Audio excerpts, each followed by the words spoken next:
Oh, hey, I didn't see you there. Welcome back to another episode of Cooking with Le Chef. I'm Le Chef. Last week you asked me, what's the best party food you could ever bring to a party? My answer? Craft dinner. Easy. Nothing goes together like parties and craft dinner. Best finger food? Best generic food. You'll never need another food in your life other than craft dinner.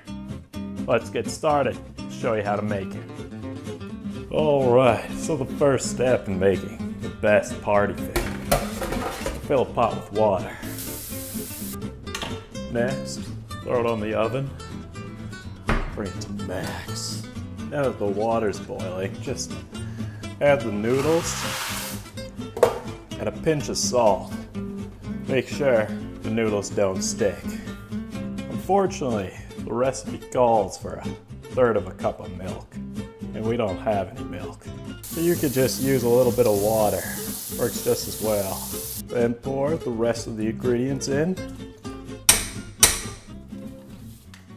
Mix it up, and you got yourself some premium craft dinner.